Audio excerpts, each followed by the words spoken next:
وَقُلْ جَاءَ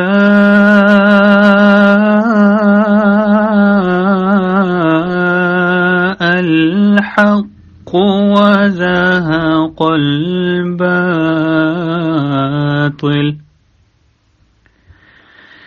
إِنَّ الْبَاطِلَ كَانَ زَهُوقًا۔ اور کہہ دے حق آ گیا اور باطل بھاگ گیا، یقیناً باطل بھاگ جانے والا ہی ہے۔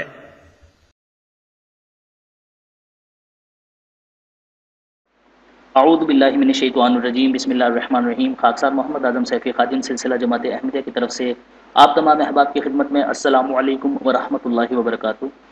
ناظرین کرام، 1893 میں اسلام اور عیسائیت کے درمیان شہر امرتسر میں ایک مباحثہ ہوا تھا، جس میں اسلام کی طرف سے بطور مناظر کے حضرت مسیح موعود علیہ الصلوۃ والسلام، اور اسی طرح عیسائیوں کی طرف سے پادری عبداللہ آتھم، جو کہ پہلے ایک مولوی تھے لیکن بعد میں اسلام سے مرتد ہو کر وہ عیسائیوں کے پادری بن گئے، بطور مناظر کے شامل ہوئے۔ یہ مناظرہ 15 روز کے قریب چلا۔ اس مناظرے کے اختتام پر حضرت مسیح موعود علیہ الصلوۃ والسلام نے عبداللہ آتھم کے متعلق ایک پیش گوئی کی، جس میں اس بات کا ذکر کیا کہ اگر عبداللہ آتھم حق کی طرف رجوع نہیں کرتا ہے تو 15 ماہ کے اندر حاویہ میں گرایا جائے گا۔ اگرچہ اس پیش گوئی کے بہت سے پہلو ہیں، لیکن ہم ان کی تفصیل میں نہ جاتے ہوئے آج کی اس ویڈیو میں غیر احمدیوں کے اس اعتراض کا جواب دیں گے جو حضرت مسیح موعود علیہ الصلوۃ والسلام پر کیا جاتا ہے کہ حضرت مسیح موعود علیہ الصلوۃ والسلام نے اپنی تصانیف میں جو اس بات کا ذکر کیا ہے کہ عبداللہ آتھم میری پیش گوئی سے خائف ہو کر شہر بشہر در بدر بھٹکتا پھرتا رہا، اور اسی طرح سے کبھی اسے سانپ نظر آتے تھے اور کبھی ایسے لوگ نظر آتے تھے جو تلوار لے کر اسے قتل کرنے کا ارادہ رکھتے ہیں یا قتل کرنے کے در پر ہیں۔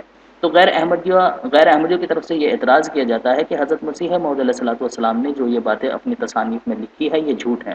لیکن آج کی اس ویڈیو میں انشاءاللہ تعالی ہم ثابت کریں گے کہ حضرت مسیح موعود علیہ الصلوۃ والسلام نے یہ باتیں جو اپنی تصانیف میں درج کی ہیں یہ 100% درست ہیں، اور اس بات کو ہم عیسائیوں کے اقوال، غیر احمدیوں کے اقوال اور خود عبداللہ آتھم کے قول سے ثابت کریں گے۔ تو چلیے ناظرین کرام شروع کرتے ہیں۔ یہ سیرت المہدی ہے، اس کی روایت نمبر 175 ہے۔ اس میں احمدیوں نے جو ہے وہ اس زمانے کے جو غیر احمدی تھے ان کے کچھ قول نقل کیے ہیں، تو چلیے پڑھتے ہیں کہ کیا ان کا کہنا تھا۔ یہ روایت نمبر 175 ہے، جیسا کہ آپ پڑھ سکتے ہیں کہ بسم اللہ الرحمن الرحیم۔ بیان کیا مجھ سے میاں فخر الدین صاحب ملتانی نے کہ جب میں 1910 میں نورپور ضلع کانگڑا میں تھا تو ضلع کانگڑا کے کورٹ انسپکٹر آف پولیس نے بعض دوسرے لوگوں کے ساتھ میری بھی دعوت کی۔ کورٹ انسپکٹر صاحب غیر احمدی تھے مگر شریف اور متین آدمی تھے اور نماز کے پابند تھے۔ انہوں نے دوران گفتگو میں بیان کیا کہ جب آتھم کی 15 ماہی میعاد کا آخری دن تھا تو اس وقت ان کی کوٹھی کے پہرے کا انتظام میرے سپرد تھا۔ کوٹھی کے اندر آتھم کے دوست پادری وغیرہ تھے اور باہر پولیس کا چاروں طرف سے پہرا تھا۔ اس وقت آتھم کی حالت سخت گھبراہٹ کی تھی اور بالکل مخبوط الحواسی کی سی صورت ہو رہی تھی۔ باہر دور سے اتفاقاً کسی بندوق کے چلنے کی آواز آئی تو آتھم صاحب کی حالت دگرگوں ہو گئی۔ آخر جب ان کا کرب اور گھبراہٹ انتہا کو پہنچ گیا تو ان کے دوستوں نے ان کو بہت سی شراب پلا کر بے ہوش کر دیا۔ آخری رات آتھم نے اسی حالت میں گزاری۔ صبح ہوئی تو ان کے دوستوں نے ان کے گلے میں ہار پہنا کر اور ان کو گاڑی میں بٹھا کر خوشی کا جلوس پھرایا، اور اس دن لوگوں میں شور تھا کہ حضرت مسیح موعود علیہ الصلوۃ والسلام کی پیش گوئی جھوٹی ہو گئی۔ مگر کورٹ انسپکٹر صاحب بیان کرتے تھے کہ ہم سمجھتے تھے کہ جو حالت ہم نے آتھم صاحب کی دیکھی ہے اس سے تو وہ مر جاتے تو اچھا تھا۔ اسی طرح پھر نیچے ایک اور جو ہے نا وہ گواہی درج کی ہے، جیسا کہ لکھتے ہیں کہ ان دنوں میں میرا ایک غریب احمدی رشتہ دار لوئی صاحب کے پاس نوکر تھا اور آتھم کے کمرے کا پنکھا کھینچا کرتا تھا۔ ایک دن میں نے ان سے پوچھا کہ تم آتھم کا پنکھا کھینچا کرتے ہو، کبھی اس کے ساتھ کوئی بات بھی کی ہے؟ اس نے کہا صاحب یعنی آتھم رات کو روتا ہے۔ چنانچہ اس پر میں نے ایک دفعہ صاحب سے پوچھا تھا کہ آپ روتے کیوں رہتے ہیں؟ تو صاحب نے کہا تھا کہ مجھے تلواروں والے نظر آتے ہیں۔ میں نے کہا کہ میں نے کہا تو پھر آپ ان کو پکڑوا کیوں نہیں دیتے؟ صاحب نے کہا وہ صرف مجھے ہی نظر آتے ہیں اور کسی کو نظر نہیں آتے۔ اسی بات کا اقرار جو ہے وہ ثناء اللہ امرتسری صاحب نے بھی اپنی کتاب الہامات مرزا میں کیا ہے، جیسا کہ ثناء اللہ امرتسری الہامات مرزا کے صفحہ نمبر 11 پر لکھتا ہے کہ ہاں ہم مانتے ہیں کہ آتھم کو موت کا اندیشہ ہوا ہوگا اور یقیناً ہوا ہوگا، اور اس خوف سے اس نے ہر ایک تدبیر سے کام لیا ہوگا۔ ثناء اللہ امرتسری صاحب بھی اس بات کا اقرار کر رہے ہیں کہ عبداللہ آتھم کو اپنی موت کا خوف ہوا ہوگا۔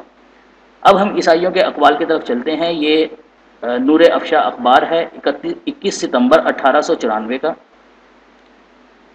تو یہ کیا نام جو ہے وہ عبداللہ آدھم کا یہ خط ہے، جیسا کہ آپ یہاں سے پڑھ سکتے ہیں، بخدمت مکرم ایڈیٹر صاحب نور افشاں۔ اسے انشاءاللہ تعالی ہم صاف کر کے جو ہے نا وہ آگے آپ کو دکھائیں گے۔ اسی طرح یہ اخبار ہے 27 جولائی 1896 کا۔ اس میں غیر جو عیسائی صاحبان ہیں ان کے قول درج ہیں کہ اس وقت جو تھا وہ عبداللہ آدھم کو کیا کیا نظارے نظر آتے تھے۔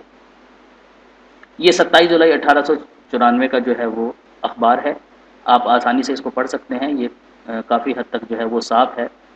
کہتے ہیں کہ عبداللہ آدھم کے لیے کیونکہ زہریلے سانپ چھوڑے جاتے ہیں اور وہ پولوس رسول کی طرح جھٹک دیے جاتے ہیں، رات کو چوروں کا گروہ پھرتا ہوا نظر آتا ہے، مگر ان کو یسوع ناصری کے قول سے تسلی دی جاتی ہے، تو آج ہی میرے ساتھ بہشت میں ہوگا۔ زہر خوانی کا معاملہ پیش آتا ہے، مگر اللہ تعالیٰ کے کلام سے تسلی پاتے ہیں۔ یہ سب کچھ جو ہے وہ عبداللہ آدھم کے متعلق لکھا ہوا ہے، آپ کو صاف نظر آ رہا ہے، جیسے کہ یہاں پر یہ عبداللہ آدھم کے متعلق اس چیز کا ذکر کیا جا رہا ہے کہ عبداللہ آدھم کو زہریلے سانپ نظر آتے ہیں، زہر خوار نظر آتے ہیں جو اس کو زہر دینے کی در پر ہیں، اسی طرح سے ان کو جو ہے نا وہ چور بھی نظر آتے ہیں کہ جو ان کو مارنے کے لیے اور گھر میں چوری کرنے کے لیے آمدہ ہیں۔ اسی طرح عبداللہ آدھم کو بھی اس بات کا اقرار تھا کہ اسے خونی فرشتے نظر آتے ہیں، چنانچہ اخبار نور افشاں 21 ستمبر 1894 میں اس نے اپنا ایک خط جو ہے نا وہ ایڈیٹر کو دیا کہ وہ اخبار میں چھاپ دے، جیسا کہ آپ پڑھ سکتے ہیں۔ وہ لکھتا ہے کہ حضرت مسیح موعود علیہ الصلوۃ والسلام کا جواب میری طرف سے یہ ہے کہ میں نے کچھ بھی عظمت اسلام سے جناب کی نبوت اولین میں نجات کے لیے مدد نہیں لی، ہاں البتہ میں جناب کے خونی فرشتوں سے ڈر کر چھپتا ضرور رہا، خصوصاً 4 مہینے آخری آپ کی 15 ماہ کی نبوت میں، نہ کہ اسلام کی عظمت الہی سے اور نہ اسلامی توحید کی تعظیم سے۔ تو یہاں پر یہ اس چیز کا اقرار کر رہا ہے عبداللہ آدھم کہ اسے خونی فرشتے دکھائی دیتے تھے، جن کے ڈر سے وہ شہر بشہر در بدر بھٹکتا پھرتا رہا۔ ہاں اس نے یہ جھوٹ ضرور بولا ہے کہ یہ ڈرنا میرا اسلام کی عظمت کی وجہ سے نہیں تھا۔ اس کے اوپر حضرت مسیح موعود علیہ الصلوۃ والسلام نے عبداللہ آدھم کو ایک سیدھا راستہ بتایا اور یہ کہا کہ دیکھو، اگر تم قسم کھا کر یہ بات کہہ دیتے ہو کہ تمہارے دل میں یہ جو خوف تھا یہ میری پیشگوئی کی وجہ سے نہیں تھا، تو میں تمہیں 4000 روپے جو ہے وہ انعام دوں گا۔ لیکن اس پر عبداللہ آدھم جو ہے وہ بار بار بلانے پر بھی نہیں آیا۔ تو ناظرین کرام، یہ وہ دلائل ہیں جن کو غیر احمدی علماء عام سادہ مسلمانوں سے چھپاتے ہیں اور انہیں اپنے دھوکے کا شکار کرتے ہیں۔ تو انشاءاللہ بہت جلد ایک دوسری ویڈیو کے ساتھ جو ہے وہ ہم آپ کی خدمت میں حاضر ہوں گے۔ اب خاکسار کو اجازت دیجیے۔ السلام علیکم ورحمۃ اللہ وبرکاتہ۔